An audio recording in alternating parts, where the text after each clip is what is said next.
Seguinte, seja bem-vindo aqui ao meu canal. Hoje vou falar de Real Madrid 3, Salzburgo, que foi o time da casa 0. Mas antes, vai curtindo esse vídeo aqui, espalhando para quem você mais ama. Eu gostei do jogo, achei bacana, achei interessante.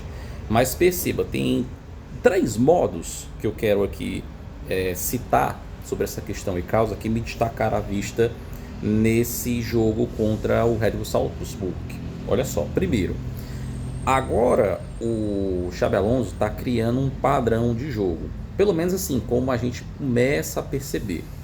Nos primeiros 15 minutos, perceba, dentro da escalação, que também estava no esquema 4-3-3, e que tinha também Arda Güler, tinha Gonzalo na frente, Vinícius Júnior também, e o Bellingham também ali. Eles faziam, principalmente os mais velozes, como o caso do Gonzalo, o caso do Fran Garcia, o caso também do Arda Güler, o Vinícius de vez em quando fazia isso, daquele esquema do perde-pressiona, perde-pressiona. E a história desse perde-pressiona é muito interessante, porque ela vem primeiro de 54, da Hungria, da Copa de 54, e ela foi aperfeiçoada, ela foi mostrada de uma maneira mais otimizada para o mundo na Copa de 74 com a Holanda, né? Naquele método de perde-pressiona, perde-pressiona. E isso era um combinado, como diz umas histórias aí sobre o Cruyff, entre o próprio e Rooney Mitchell.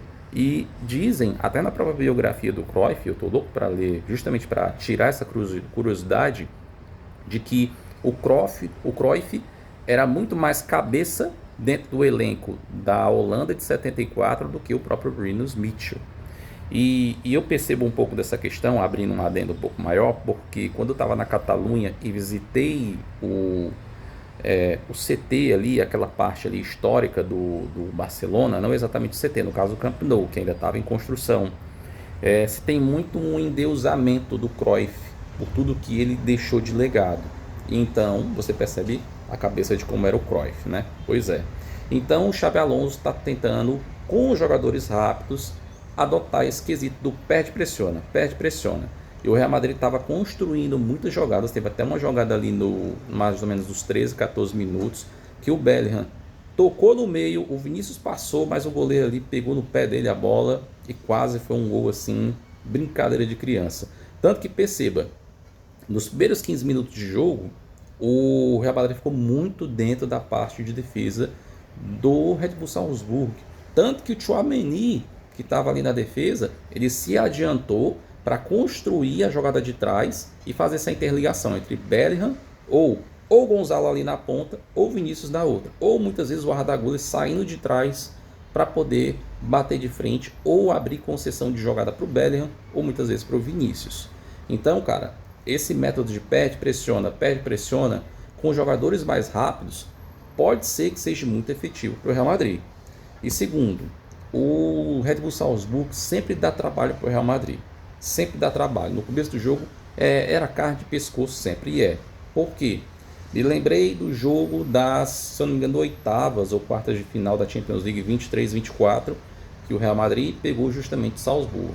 Ou seja, foi osso para fazer um gol nos caras. A gente tomou, se eu não me engano, o primeiro gol. E para poder fazer o outro de empate foi osso. Foi osso. Vinícius Júnior tentando fazer jogada, não dava certo, batia no goleiro, muitas vezes batia na zaga, uma loucura. Então, o Red Bull Salzburgo é um adversário carne de pescoço para o Real Madrid.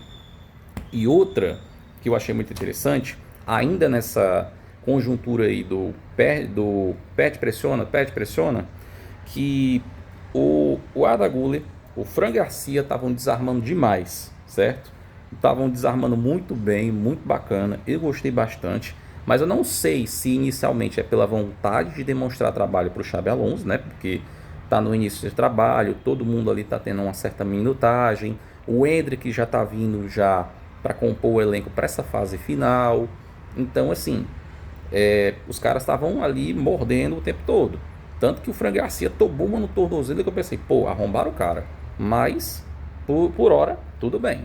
Mas vamos ver aí como é que vai ser. Mas eu gostei dessa parte do perde-pressiona, principalmente no começo do jogo, mas eu entendo que o Xabi Alonso ele tem que incentivar os jogadores a não ir de maneira muito intensa no início do jogo, porque isso tende a cansar o Real Madrid durante o tento, o jogo. Então o que acontece? Eu creio que ele deve fazer no sentido de distribuição desse perde e pressiona, justamente porque tudo bem sufocar o adversário nos primeiros minutos de jogo e fazer o gol para dominar, mas nem sempre vai funcionar com adversários mais difíceis, como o City, por exemplo, ou como o próprio Barcelona também, que é um time que deu muito trabalho para a gente na temporada. Então, assim, o Xabi Alonso está ainda, eu sei, numa construção de trabalho e tudo, mas ele ir por esse método é ótimo, mas ele precisa aperfeiçoar, e vai ser uma das coisas que eu vou ver com muita atenção, esse aperfeiçoamento, não só agora, mas para a pré-temporada e depois para a temporada seguinte, porque saiu o calendário somente da Série A da Itália e saiu hoje, quando eu estou gravando esse vídeo, da Ligue 1, que vai começar dia 15 de agosto. A da La Liga eu não vi ainda, mas talvez vá sair nessa semana. Então, vamos ver aí como é que vai se incidiar esses desenvolvimentos aí do jogo do Xabi Alonso. Mas, por hora, foi muito interessante, foi muito bacana. Gonzalo ali também matando a pau, substituindo muito bem o Mbappé. Então, eu percebo que o Gonzalo, dando um último adendo aqui, ele pode substituir bem o Mbappé, porque o Mbappé teve esse problema gastrointestinal, tá repousando, talvez vai jogar a segunda fase, mas enquanto isso o Gonzalo está mostrando serviço, então que o Mbappé abra o olho, porque senão ele fica no banco e não adianta chorar, não adianta resmungar, que o Gonzalo pode pegar a vaga dele, beleza? Então é isso, já deixei aqui meu vídeo aqui para vocês. E se você gostou dele, curte aí, compartilha com o máximo possível de pessoas. Não se esquece de deixar teu comentário aqui embaixo para saber quem é você. Concorda, discorda, o que você tem mais a acrescentar? Deixa aqui nos comentários para a gente poder dialogar um pouco sobre isso. E clica no botão de inscrever, clica na sininho que tem mais vídeo aí dentro do meu canal, tudo bem? Então é isso. Até o próximo vídeo.